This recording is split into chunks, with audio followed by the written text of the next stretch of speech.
आज हम 9th class के थ्योरम 12.1.2 के ऊपर बात करेंगे। इससे पहले हमने थ्योरम 12.1.1 के ऊपर डिस्कशन की है और इससे पहले हमने एक थ्योरम वाला लेक्चर के ऊपर डिस्कशन की है। आप सबसे पहले थ्योरम वाले लेक्चर को अच्छे से देख लें। अगर आपने वो देख लिया तो फिर आपको इसकी काफ़ी अच्छे से समझ आ जाएंगी। चलिए शुरू करते हैं। कहते हैं कि any point equi distant from the end points of a line segment.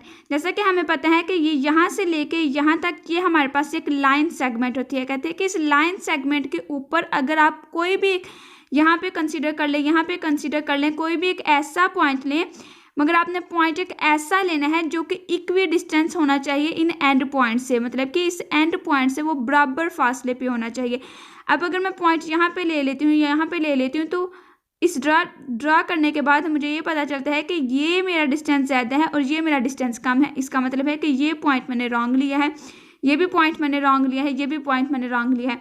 अगर मैं उसके राइट बाइसेक्टर के ऊपर पॉइंट लूँ तो मेरा ये इक्वी डिस्टेंस के ऊपर होता है। ये हमें उसने गिवन दिया हुआ है, एक लाइन सेगमेंट गिवन है, एक पॉइंट हमें गिवन है और कहा हुआ है कि ये इसके इक्वी डिस्टेंस पे है। वो कहते हैं कि आपने प्रूफ करवाना है राइट बाइसेक्टर ऑफ इट, कि जो आप पॉइंट ले रहे हो क्या वो राइट बाइसेक्टर के ऊपर है। बाइसेक्टर का मतलब होता है निसफ करना, मतलब कि इस पॉइंट को जब हम नीचे लेके आए तो क्या वो इस लाइन सेगमेंट के ऊपर 90 का एंगल बनाता है, ये हमने प्रूफ करना है। अगर हम इसके डायग्राम बनाएं तो सबसे पहले क्या हमें दिया गया है, एक लाइन सेगमेंट। ठीक है, हम इस लाइन सेगमेंट को नाम दे देते हैं ए और बी का। उसके बाद हम एक पॉइंट लेते हैं यहाँ पे कुछ, इस पॉइंट को हम नेम दे देते हैं बी पी का। अब इस पॉइंट को हम ए और बी के साथ मैच कर देते हैं और यहाँ पे हम ये लाइंस लगा देते हैं। इन लाइंस का मतलब होता है कि इसकी हर एक चीज़ इसके इक्वल है, मतलब कि जब हम इसका राइट बाइसेक्टर करेंगे, ये इसका राइट बाइसेक्टर होगा तो यहाँ पे एंगल बन जाएगा 90 का। इसका मतलब है कि इस ट्राइएंगल में जो भी लेंथ और जो भी एंगल है वो इस ट्राइएंगल के इक्वल है। अब हम गिवन लिखते हैं कि हमें गिवन में क्या क्या दिया गया है। गिवन में हमें क्या दिया गया, हमें एक लाइन सेगमेंट दी गई है, एक पॉइंट दिया गया है और बताया गया है कि वो पॉइंट इक्वी डिस्टेंस के ऊपर है। ठीक है, लाइन सेगमेंट क्या है, ए बी। ए बी हमारे पास क्या है, is a line segment, is a A B हमारे पास एक लाइन सेगमेंट है। उसके अलावा हमें एक पॉइंट पी दिया गया है, एक पॉइंट दिया गया है, एक लाइन सेगमेंट और इक्वी डिस्टेंस, ये तीनों चीज़ें हमें गिवन है। ए बी हमारे पास एक लाइन सेगमेंट है, point P is such that, कहते हैं कि जो हमने वो पॉइंट पी लिया है वो इस तरह है, इज सच दैट कि पी ए कॉन्ग्रुएंट है पी बी के। कहते हैं कि ये जो हमने पॉइंट लिया है ये इस तरह लिया है कि ये पी ए और पी बी का जो डिस्टेंस है वो एक दूसरे के बिल्कुल इक्वल है और यहाँ पे हम ऊपर एक बार लगाएंगे। इसका मतलब है कि ये लाइन सेगमेंट है, एक कंप्लीट लाइन नहीं है। और प्रूफ हमने क्या करवाना है कि क्या ये इसके राइट बाइसेक्टर है कि नहीं। ठीक है, प्रूफ में हम लिखते हैं टू प्रूफ हमने क्या बात करवानी है कि जो पॉइंट P हमने लिया है क्या वो लाइन सेगमेंट ए बी के राइट बाइसेक्टर के ऊपर है। The point P is on the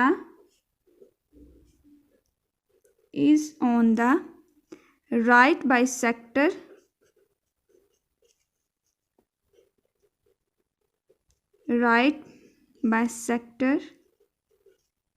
of A B,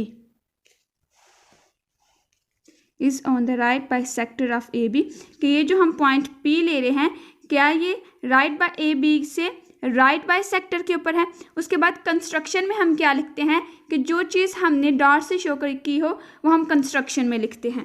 तो यहाँ पे हम कंस्ट्रक्शन पे क्या किया था, हमने P को मिला दिया था एक लाइन सेगमेंट ए बी के साथ, तो इस पे हम नाम दे देते हैं इसको C का। इस पॉइंट को हम नेम दे देते हैं C का। तो कंस्ट्रक्शन में हमने क्या कहा,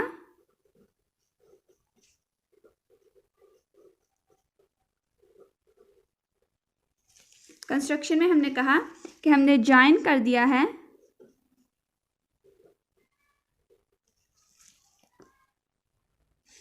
join P two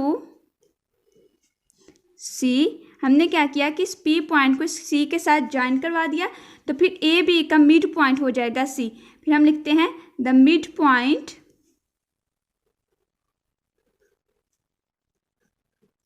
point of A B. ये जो C है ये ए बी का मिड पॉइंट हो जाएगा। अब हमने ये हमें गिवन भी देख लिया, हमने प्रूफ भी देख लिया और अपनी कंस्ट्रक्शन भी देख ली।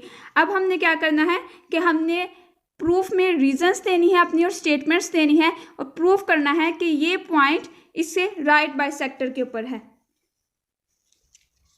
ठीक है, अब हम प्रूफ लेते हैं अपना। यहाँ पे हमने प्रूफ के लिए अपना टेबल तैयार कर लिया है। अब यहाँ पे इस थ्योरम में हमने एस पोस्टुलेट को प्रूफ करवाना है। एस पोस्टुलेट को प्रूफ करवाना है। एस पोस्टुलेट का क्या मतलब है? साइड और साइड। इन दो ट्राइंगल्स की हमने तीन साइड्स को देखना है। अगर तीनों साइड्स आपस में इक्वल होंगी तो इससे हमें ये पता चल जाएगा कि ये कंप्लीट ट्राइंगल इस कंप्लीट ट्राइंगल के इक्वल है। और उसके बाद हम देखेंगे कि क्या ये राइट बाइसेक्टर के ऊपर है कि नहीं। सबसे पहले हम देख लेते हैं अपनी दोनों ट्राइंगल्स को लिख लेते हैं। हमने कहेंगे in triangle ACP correspondence triangle BCP। ACP correspondence है ट्रायंगल BCP के। सबसे पहले अगर हम देखें इसकी कोई से भी आप साइड को कंसीडर कर सकते हैं, लेकिन सबसे पहले हम देख लेते हैं PA और PB, ये साइड और ये साइड, इस ट्रायंगल की ये साइड और इस ट्रायंगल की ये साइड। हम कहते हैं कि जो PA है वो कॉन्ग्रुएंट है PB के। कॉन्ग्रुएंट का मतलब होता है इक्वल। इक्वल मतलब कि उसकी हर एक चीज़ एक लिहाज से एक दूसरे के इक्वल ही होती है। ठीक है, अब हमने कहा कि जो PA साइड है वो PB के इक्वल है। ये चीज़ हमने कहाँ पे लिखी थी? गिवन में। तो इसके आगे हम लिख देते हैं गिवन। फर्स्ट साइड, एक साइड कंप्लीट हो गई। सेकंड साइड है, सेकंड साइड के लिए आप ये ले लें या ये ले लें, आपकी अपनी मर्जी है। हम कह सकते हैं कि PC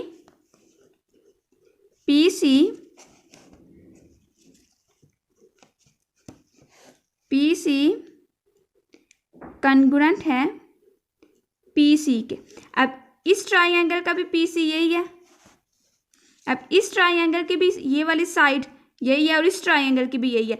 इस वजह से हम लिखेंगे कि PC कॉन्ग्रुएंट है PC के और ये कॉमन पॉइंट है, दोनों ट्राइंगल्स में ये सेम है। ठीक है, अब एक ही साइड रहेगी AC और BC। हम लिख देंगे AC कॉन्ग्रुएंट है BC के।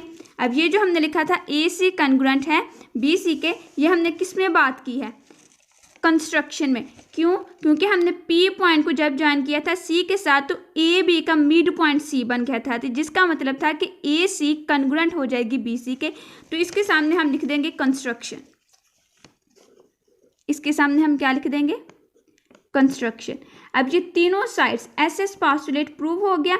SS पोस्टुलेट को प्रूव करने के बाद फिर हम पूरे ट्राइंगल के लिए लिखते हैं और उसके सामने हम SS पोस्टुलेट्स को लिखेंगे। हम कहेंगे ट्राइंगल ACP ये कॉन्ग्रुएंट है ट्राइंगल BCP के। यहाँ पे हम क्या लिख देंगे? ट्राइंगल ACP कॉन्ग्रुएंट है ट्राइंगल BCP के और ये इस पोस्टुलेट से हमें प्रूव हुआ है। तो यहाँ पे हम लिख देंगे SSS साइड्स ये भी कॉन्ग्रुएंट हो जाएंगी SSS। पहले हमने तीनों साइड्स को प्रूव किया। प्रूव करवाने के बाद फिर हमने पूरी ट्रायंगल के बारे में लिख दिया कि ये कॉन्ग्रुएंट है। अब ये साइड्स तो प्रूव हो गया, लेकिन हमने प्रूव क्या करवाना है कि क्या ये पॉइंट इसके राइट बाइसेक्टर के ऊपर है। तो इसका मतलब है कि अब हमने एंगल पे बात करनी है। हम कहेंगे कि एंगल ACP कॉन्ग्रुएंट है एंगल BCP के।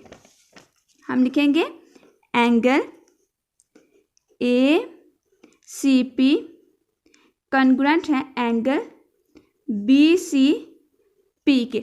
ये हमने इसको हम नेम दे देते हैं 1 का, और यहाँ पे लिखेंगे कि ये कोरेस्पोंडिंग एंगल्स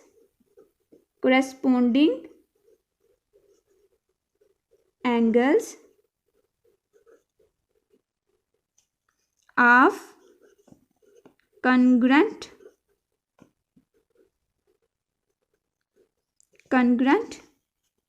ट्रायंगल्स। अब हमने ये क्यों लिखा है? ये हमने इस वजह से लिखा है, याद है आपको थ्योरम नंबर 1 में जब हमने बात की थी और हमने प्रूफ करवाने के बाद लास्ट पे लिख दिया था कि वो कोरेस्पोंडिंग साइड है एक कॉन्ग्रुएंट ट्रायंगल की। चूंकि यहाँ पे हमने प्रूफ करवाना है एंगल के बारे में, जब हमने तीनों साइड्स को प्रूफ करवा दिया, पूरी डायग्राम के लिए भी बता दिया, लास्ट पे हमने प्रूफ करवाना है एंगल को। तो एंगल में हमने लिख दिया कि इसका जो एंगल है और इसका जो एंगल है ये कोरेस्पोंडिंग एंगल्स हैं एक कॉन्ग्रुएंट ट्रायंगल्स जो कि बिल्कुल एक दूसरे के सेम है, जिसकी हर चीज़, जिसका एंगल, जिसका सब कुछ एक दूसरे के इक्वल है। ठीक है, और हमने इसको 1 का नाम दे दिया। यहाँ पे हम एक और बात को लिखेंगे, हम कहेंगे बट, लेकिन एम एंगल, एम का मतलब होता है measure of angle A C P. अब हमने प्रूफ करवाना है इस बात को कि क्या ये राइट बाइसेक्टर के ऊपर है। अब देखें तो यहाँ पे भी 90 का एंगल, तो यहाँ पे भी 90 का एंगल, हम दोनों को सम करेंगे तो 180 के इक्वल हो जाएगा। उससे एक बात प्रूफ करवाएंगे कि ये एक सप्लीमेंट्री एंगल है, फिर दोनों को सेपरेट करके लिखेंगे कि 90 के इक्वल होगा, उससे एक बात प्रूफ हो जाएगी कि ये इसके राइट बाइसेक्टर के ऊपर है। फिर हम इसको परपेंडिकुलर करके लिख देंगे और ए सी को बी सी के इक्वल लिख देंगे। इन 4 बातों से ये प्रूफ हो जाएगा कि ये पॉइंट ए बी के लाइन सेगमेंट के राइट बाइसेक्टर के ऊपर ही है।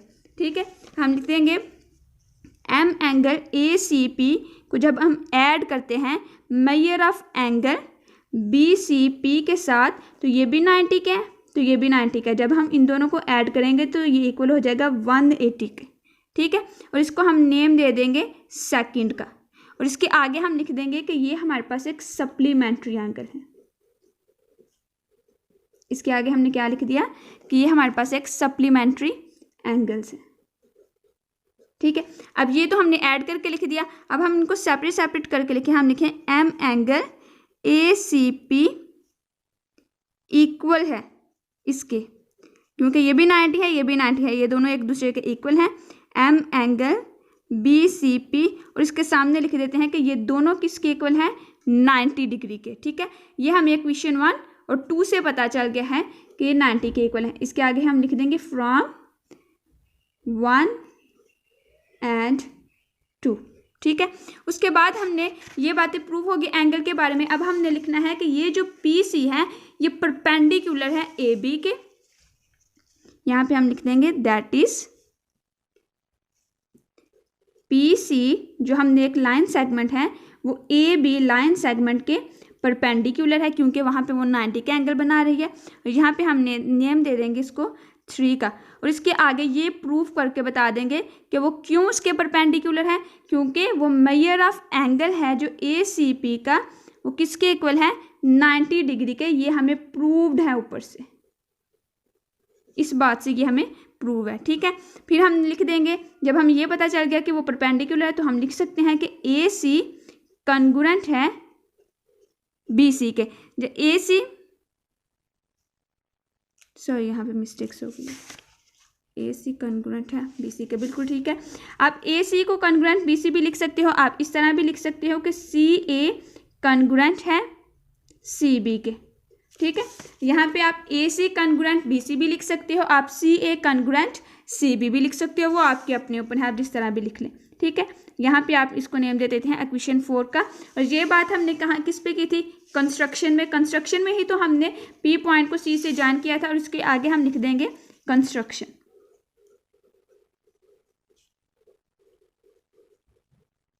ठीक है, इससे हमें ये बात क्लियर हो गई है काफ़ी हद तक कि ये इसके राइट बाइसेक्टर के ऊपर ही है, जिसकी वजह से हम लास्ट पॉइंट लिख देते हैं कि पी सी ये हमारे पास इज अ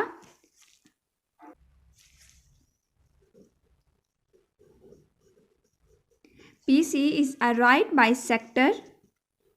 ये बात हमने प्रूफ करवानी थी कि वो राइट पी एक ऐसा पॉइंट है जो कि राइट बाइसेक्टर के ऊपर है of A B line segment से। ठीक है, और लास्ट पे हम लिख देंगे कि ये बात प्रूव है हमें फ्रॉम इक्वेशन 3 and 4 से, फ्रॉम 3 एंड 4 से।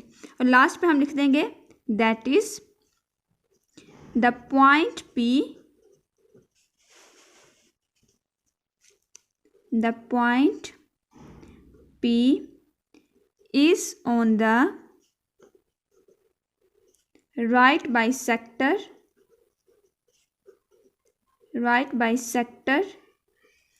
of AB, कि ये जो पॉइंट P है, ये जो पॉइंट P है ये राइट बाइसेक्टर के ऊपर है AB के। अगर हम इसको ऊपर अगर हम थोड़ी सी देख लें कि हमने काम क्या किया है प्रूफ, स्टेटमेंट और रीजंस में, सबसे पहले तो आपने क्या करना है कि आपने एसएस पास्टुलेट्स को देखना है। एसएस पास्टुलेट्स के बाद आपने ये प्रूफ करवाने के बाद पूरी ट्रायंगल को प्रूफ किया। फिर हमने एंगल को प्रूव करना था कि वो point A B line segment से राइट बाइसेक्टर के ऊपर है।